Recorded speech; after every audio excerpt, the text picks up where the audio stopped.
Muito bem, nós sabemos que nos nossos dias temos aí a depressão como uma doença da atualidade. Nós vemos nos países tão bonitos como Luxemburgo.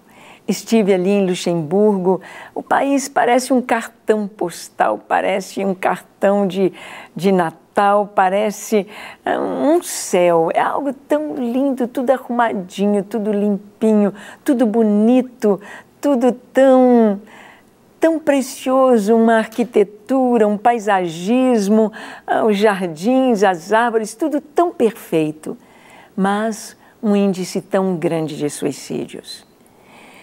Eu me lembro de ver ali uma ponte, a ponte que liga a Cidade Alta, tem a Cidade Baixa, a Cidade Alta, e aquela ponte eles tiveram de cobrir com acrílico a ponte, porque era grande o número de pessoas que saltavam ali de 700 metros de altura, se suicidando.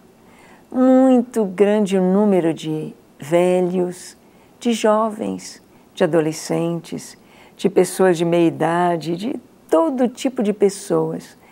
E geralmente o que leva as pessoas ao suicídio é a depressão. A depressão traz um desejo de morrer, de se esconder, de ficar na cama, de ficar em casa, de fugir de tudo e de todos, de não querer conversar, de não querer sair, de não querer viver. A depressão quer enterrar a pessoa viva. A depressão faz a pessoa se afastar e desejar a morte. E não são poucos aqueles que realmente buscam com as suas próprias mãos a morte.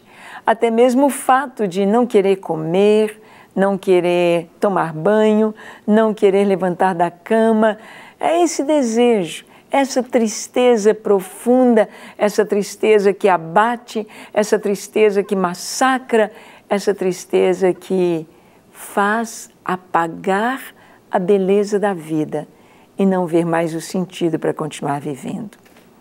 Sabemos que tem vários tipos de depressão, tem depressão medicamentosa, como um efeito colateral de remédios, tem a depressão senil, própria dos mais velhos, o desgaste natural, físico, falta de elementos químicos que vão trazendo a depressão senil. Tem a depressão reativa, a fatos, a coisas que aconteceram, a traumas, a choques. Então a pessoa entra em depressão. Tem depressão genética, hereditária, a família tem uma tendência à depressão. Tem vários tipos de depressão. Tem a depressão, podemos dizer assim, existencial, quando a pessoa não entende, não compreende, não tem o sentido da vida. A depressão existencial, a pessoa ainda não teve um encontro com o Senhor, não encontrou o sentido, o significado de viver e de ser. Mas para todos esses tipos de depressão, temos medicamentos, sim, temos acompanhamento, sim, deve haver acompanhamento médico, mas nós vamos ver o que a palavra de Deus nos diz sobre a depressão reativa que acometeu um homem de Deus, o profeta Elias. Isto mesmo, por sermos pastores, professores da escola dominical, professores de seminário, diáconos, presbíteros, bispos ou apóstolos, por termos qualquer uma função tão importante de autoridade na igreja, não significa que estejamos livres de cair em depressão. Vamos ver aqui o profeta Elias alcançando o mais alto patamar espiritual da nação. Era o profeta da nação, um profeta de Deus aprovado pelo Senhor, tendo a aprovação de todos, porque a sua palavra era uma palavra viva, era uma palavra que se cumpria. Elias era um homem de caráter, era um homem que cria, era um homem que falava inspirado por Deus. E passou pela depressão. A depressão veio ao seu coração pela frustração. Frustração. ele esperava algo. Elias esperava um avivamento em Israel. Elias esperava que todo o povo abandonasse a idolatria, abandonasse Baal, abandonasse o paganismo, abandonasse o pecado e corresse para o Deus de Israel e abraçasse a visão gloriosa de toda a majestade do seu Deus, do Deus Todo-Poderoso, do Deus Criador dos céus e da terra, do Deus de Israel.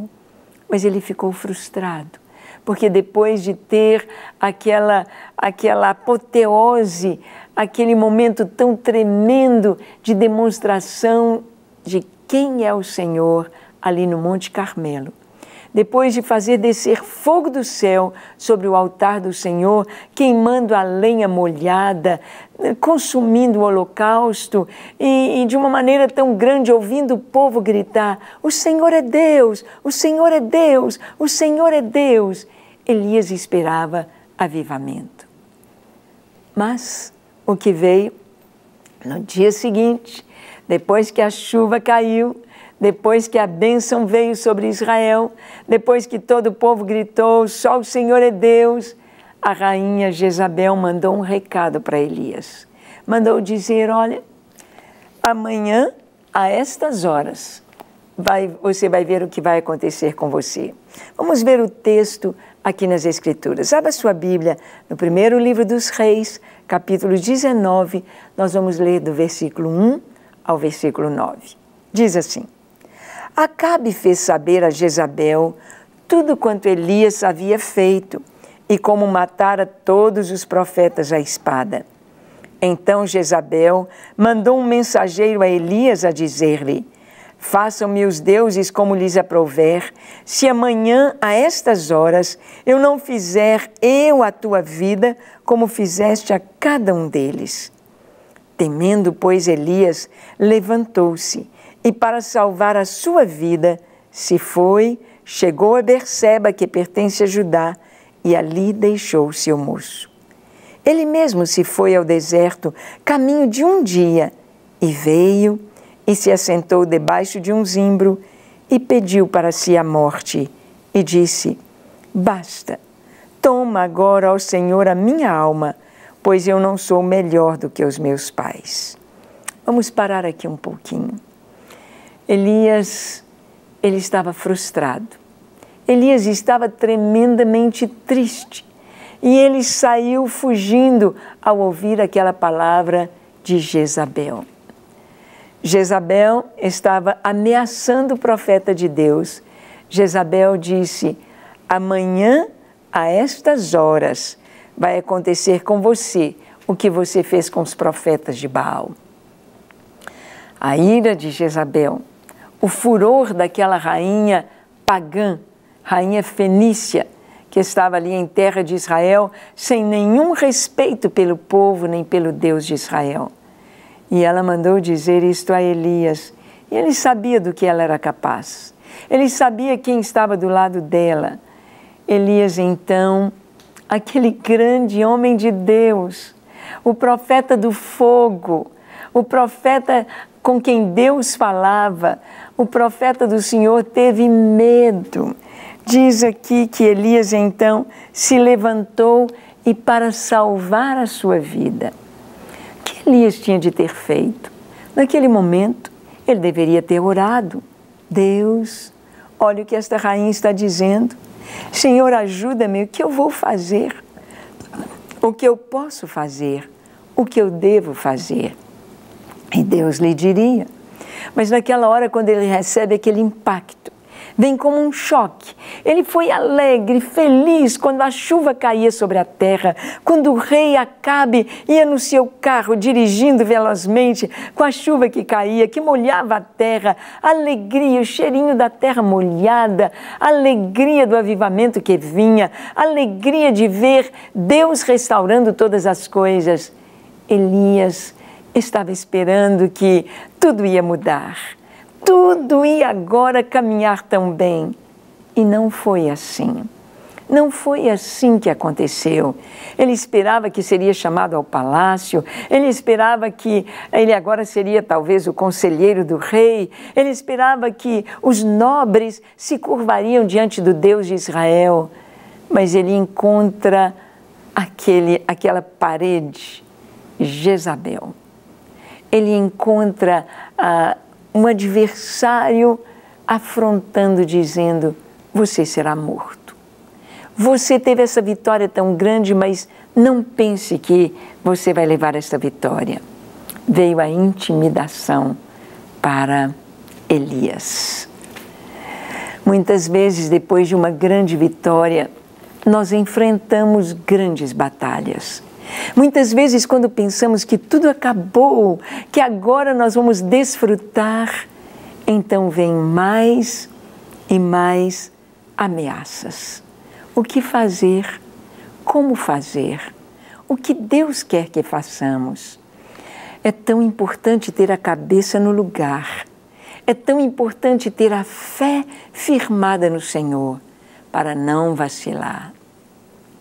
Infelizmente, nós temos visto no decorrer da caminhada, às vezes, quando um ente querido morre de repente, quando perdemos alguém que estava cheio de vida, um jovem, um filho, um sobrinho, a esposa, o marido, os pais, morrem de repente.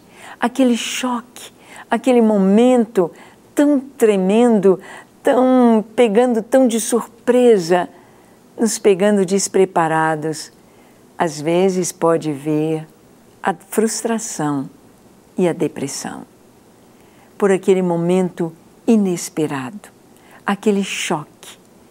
E já vimos muitas pessoas que pregavam, que ensinavam, que eram fortes, que eram felizes, de repente se tornarem amargas, tristes, deprimidas, culpando Deus. Foi o que aconteceu com Noemi. Noemi, a sogra de Ruth. Noemi, aquela belemita que foi morar em Moabe, quando em Belém havia falta de pão, havia falta de emprego, eles mudaram de país, foram para Moabe. E lá em Moabe, toda a família morreu, o esposo e os 2 filhos. Noemi então fica amarga, amargurada, revoltada com Deus. Ela diz: a mão do Todo-Poderoso veio sobre mim, a mão de Deus pesou sobre mim.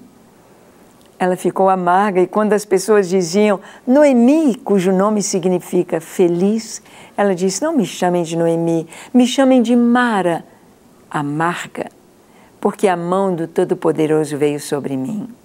Nós vimos que Jó reclamou, Jó falou, Jó chorou, Jó esperneou, mas em todo momento Jó manteve a sua fé. Jó manteve a sua confiança. Ele disse: ainda que ele me mate, eu creio. Eu creio que verei o Senhor com os meus olhos. Na minha carne eu o contemplarei. Eu verei o Senhor. Jó queria entender a sua situação, mas ele não deixou de crer. Não podemos deixar de crer nos momentos difíceis. Não podemos deixar de confiar nos momentos de choque, de surpresa. Podemos a qualquer momento perder tudo. Perder os bens, perder a família, perder um emprego, perder a segurança financeira, perder amigos, perder a família, mas não podemos perder a paz, não podemos perder a alegria, não podemos perder nossa salvação, não podemos perder a nossa fé, não podemos perder o nosso Deus, porque é nele, por ele e com ele que nós obtemos a vitória, a alegria, a vida, o sentido de viver. Jó experimentou as dificuldades, mas ele creu, ele confiou, ele descansou e ele venceu. E ele teve todos os seus bens multiplicados, dobrados, depois que tudo passou, porque ele creu. Elias, então, ele diz, ele viaja ele vai bem longe e a primeira coisa que ele faz, diz aqui, que ele, para salvar a sua vida, foi até Berseba. Berseba está lá no sul da Judeia. Berseba já está chegando no deserto. E diz que ali ele deixou o seu moço. Fica aqui. Não me acompanhe, não. Não preciso mais de você comigo. Posso ficar sozinho. Quero ficar sozinho. Não venha comigo. E ele vai sozinho para o deserto. Ele mesmo se foi ao deserto caminho de um dia. E veio, se assentou debaixo de um zimbro, debaixo de uma árvore, e pediu para si a morte. Diz aqui, deitou-se e dormiu debaixo do zimbro. E eis que um anjo o tocou e lhe disse, levanta-te e come. Olhou ele e viu junto à cabeceira um pão cozido sobre pedras em brasa e uma botija de água. Comeu, bebeu e tornou a dormir. Voltou segunda vez o anjo do Senhor, tocou e lhe disse, levanta-te e come, porque o caminho te será sobremodo longo. Levantou-se, pois, comeu e bebeu. E com a força daquela comida, caminhou 40 dias e 40 noites até Horebe, um monte de Deus. Ali entrou numa caverna onde passou a noite. E eis que lhe veio a palavra do Senhor e lhe disse, que fazes aqui, Elias? Olha o que a palavra de Deus está nos ensinando aqui. Olha o que a vida de Elias nos mostra. Quando ele concentrou nos seus pensamentos negativos, quando ele pensou que estava sendo derrotado, quando ele pensou que não havia mais saída para o povo de Israel, que o avivamento não veio e que não adiantou nada que ele fizera ali no Monte Carmelo, quando ele pensou que tudo foi em vão, quando ele pensou que não adiantava viver, não adiantava pregar, não adiantava falar, não adiantava servir a Deus, ele então caminhou um dia caminhando e os pensamentos remoendo na sua cabeça. A pessoa deprimida fica remoendo os mesmos pensamentos, como um passarinho numa gaiola pulando de um lado para o outro. Não sai dali. O pensamento fica girando, girando, girando na sua cabeça. Assim é o deprimido. Ele fica pesado para os outros e ele está pensando a mesma coisa. Dorme pensando, acorda pensando, passa o dia pensando negativamente. Não adiantou lutar, não adiantou o confronto, não adiantou o que eu fiz, não adiantaram estes anos que eu vivi para Deus, não adiantou nada para Israel. Para que eu vou viver? Para que continuar vivendo? Eu fui chamado para ser um profeta fracassado, um profeta que não conseguiu se impor na sua nação, um profeta que não conseguiu alcançar o fim almejado. Para que viver? Sim, a depressão traz esse pensamento, ideia fixa, completamente errada, porque Deus é o Deus que vê lá na frente. Deus é o Deus que sabe o presente, o passado e o futuro. Deus é o Deus que nos guia, que nos conforta, que nos ensina, que nos exorta, que nos fala, que nos entende e que tem um propósito maravilhoso para o nosso viver. Deus é um Deus que não faz nada sem propósito. É o Deus que é sempre vitorioso, que vence as trevas, que vence o mal, que vence o pecado e que vence a todo o poder das trevas. Deus, a vitória é dele. Às vezes passamos por momentos em que a frustração pode vir. Quando nossos irmãos viam seus irmãos indo para a fogueira, indo para o carrasco que lhes cortaria a cabeça, vendo seus irmãos, nossos irmãos indo para o circo romano para serem devorados pelos leões, para serem queimados, crucificados, podiam pensar: de que vale a pena, de que vale ser um cristão? O que vale ser fiel a Deus? Sim, a fé que Deus trazia, o entendimento que o Senhor trazia, era muito além do que os olhos podem ver. Morrer, todo mundo vai morrer, mas ser um mártir por Cristo, dar a vida por Cristo, é algo tremendamente grande e maravilhoso, e a eternidade nos mostrará.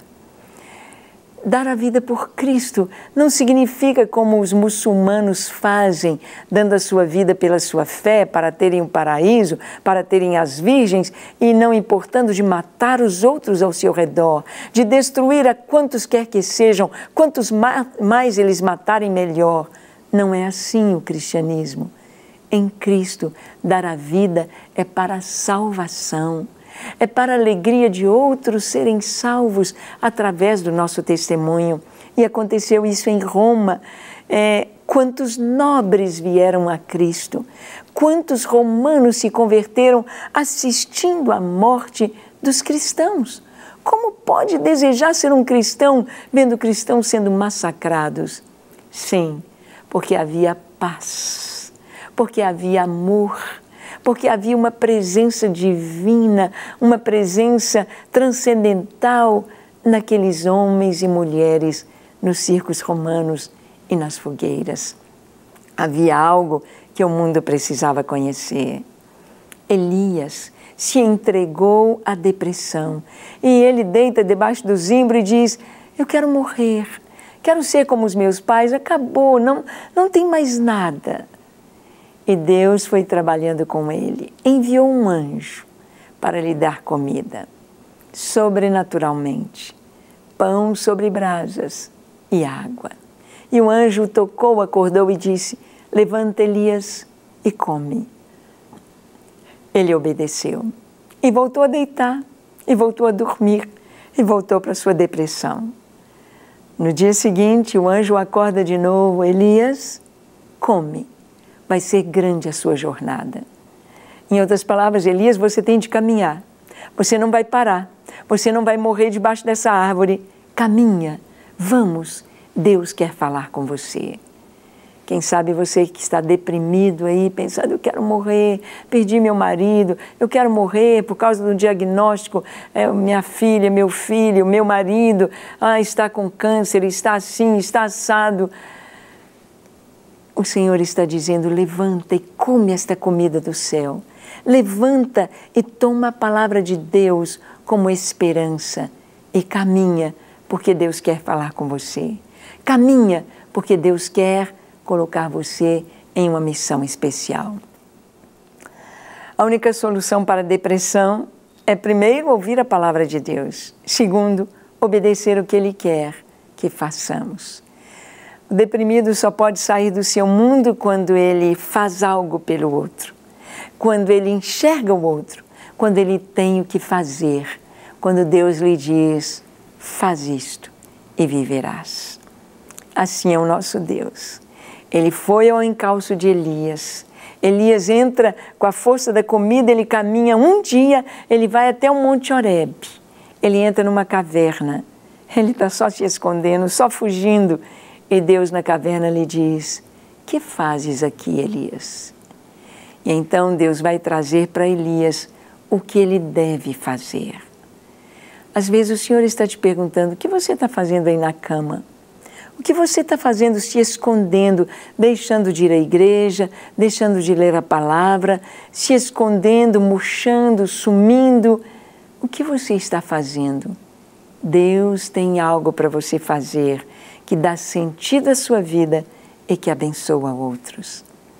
Ali na caverna, Deus vai falar com Elias aquilo que ele deve fazer, o que ele deve, a partir de então, ouvir e obedecer.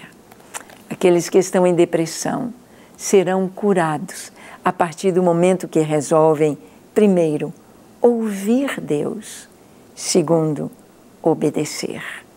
Fazer o que Ele tem para você fazer. Quando nós olhamos o próximo, somos curados. Vamos orar então? Feche seus olhos. Curve sua fronte. Se for possível, se ajoelhe. Ore comigo dizendo assim: Senhor, eis-me aqui em Tua presença. Te entrego minha vida e o meu coração, minhas dores, minhas necessidades, meus traumas.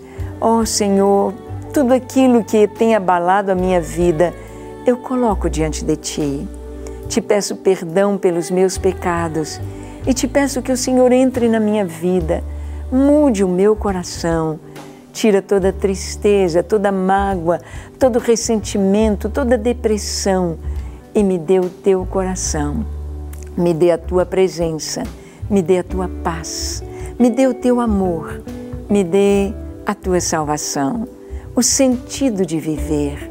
Eu me entrego a Ti, Senhor, para ser Teu hoje e para sempre. Recebe-me em nome de Jesus. Amém, amém e amém. Para receber todas as novidades do canal, inscreva-se e se curtir o vídeo, clique em gostei.